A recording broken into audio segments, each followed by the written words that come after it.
Live from Fargo and serving you on TV, online, and on the go. This is Valley News Live at 5. Breaking news this evening. Officials have announced a new sentencing hearing for William Hain, the man convicted of helping cover up the death of Savannah Greywind, whose baby was cut from her womb.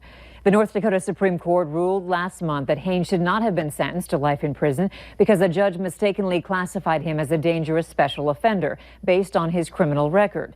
Hain pleaded guilty to conspiracy to commit kidnapping in the August 2017 attack on Savannah Greywind, whose baby survived.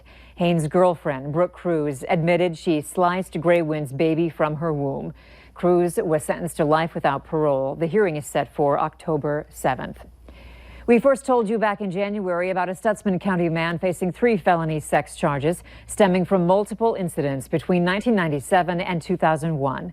56-year-old Jerome Greenshields was charged with 2 counts of sexual assault and 1 count of gross sexual imposition, but his case was dismissed not once but twice. But now Greenshields could be heading back to court.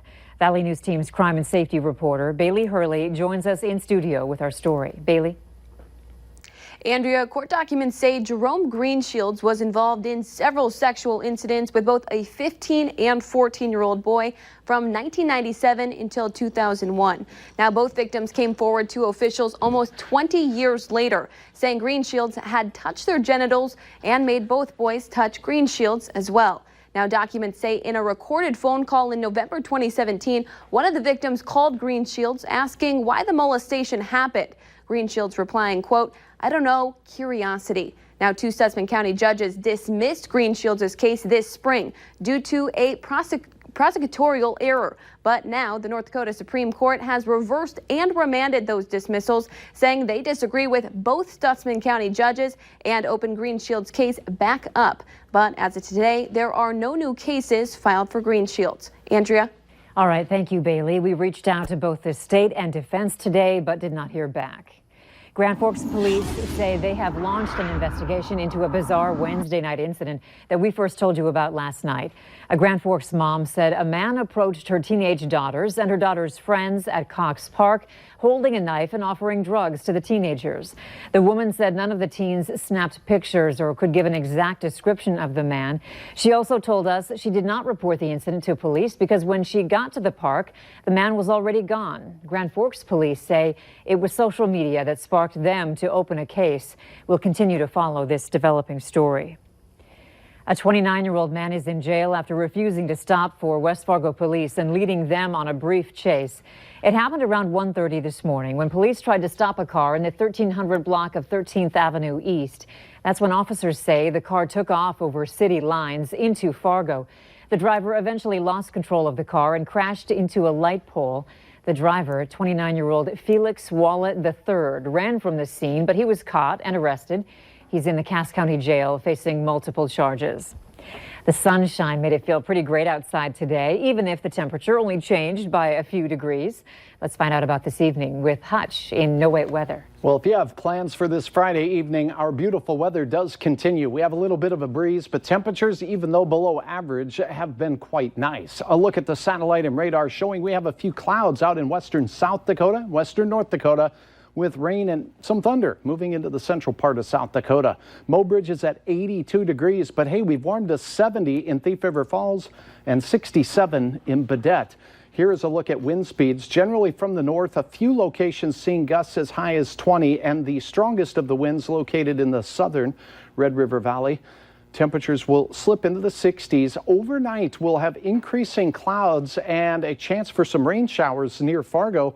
In Grand Forks, increasing clouds and temperatures by bedtime in the 50s. We'll have hour-by-hour details and track and time tomorrow's chance of rain for you here to get your weekend kicked off. I'll have details in a few minutes. All right, thanks, Hutch.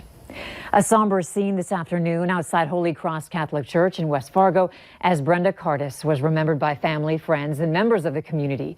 The 32-year-old's remains were found near the river in South Fargo on August 22nd, just over a year after Brenda had disappeared. Police are investigating the death as a homicide and say they have multiple people of interest. People walking into the funeral today tell us they hope justice comes soon, and today they celebrated the good person Brenda was. It's time to take a look at this week's Valley's Most Wanted. It's 29-year-old Jessica Bailey. Police say she's wanted for a probation violation on a theft charge. You can call your local law enforcement if you know where she is. A major mix-up with some medication at a Moorhead Middle School. Officials have confirmed with Valley News Live a student was given the wrong medication at Horizon Middle School. The district's spokesperson released a statement to us. It's up on your screen right now. It says in part the student did not have adverse effects to the medication and they're working closely with the family to fix it, adding the district will be reviewing protocols to ensure this does not happen again. We'll have much more on this story tonight on Valley News Live at 6. Minnesota is now joining a handful of other states being hit by the vaping epidemic. The first known death associated with vaping has just been reported.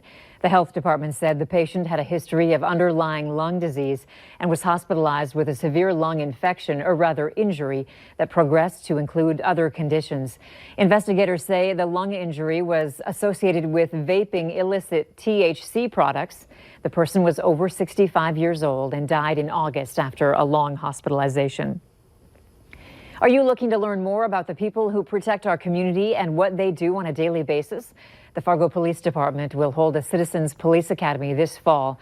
The goal is to help you better understand what law enforcement officers go through every day using classroom and hands-on training.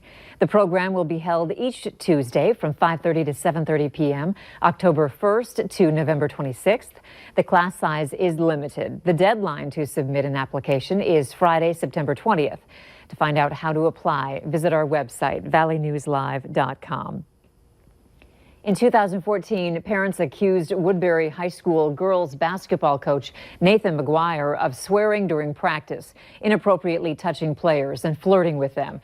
He was almost immediately put on leave and then lost his coaching job.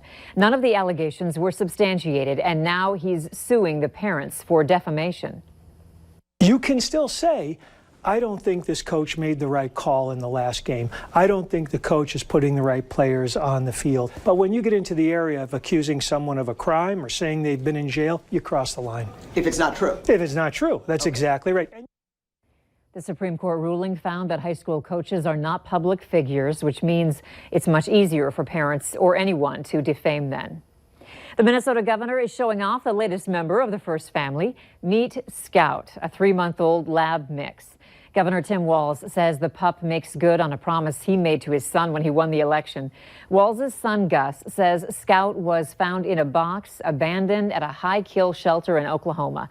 Scout was then taken in by Midwest Rescue Animal Services and placed with a foster family. Walz advocates for getting a pet from a shelter, noting that 1.5 million animals are killed every year while waiting for a forever home. I think it was March of 17, and Gus said he'd always wanted a dog. And I said, well, Gus, if we win that governor's race, we'll get a dog. And Gus never brought it up again. Never brought it up, never brought it up. And we were in the room on election night, and the folks were in there, and it came on TV that they called the race. Walz says Scout and his fur sibling, Afton, the cat, are adjusting to each other. The Golden Drives community event and bike run is back at Bonanzaville this weekend for its 7th year. There will be activities set up throughout the village, like a silent auction and bouncy houses for kids. But it's more than just fun and games. The Golden Drives' main mission is to educate the community by raising awareness about homelessness in the community. Just seeing so many children in our community that are either in poverty, and definitely that we have a lot that are homeless. So whatever we can do to make a difference, I think that's our goal. The Golden Drive community event and bike run starts tomorrow at 11 in the morning. For more information, head to our website and click on this story. And the first game for NDSU at the Fargo Dome is this Saturday against the University of North Dakota Fighting Hawks. You can watch the home state rivalry on the KVLY KFYR Bison Television Network. We will begin with the Farmers Union Insurance Bison football pregame show at 1 with kickoff set for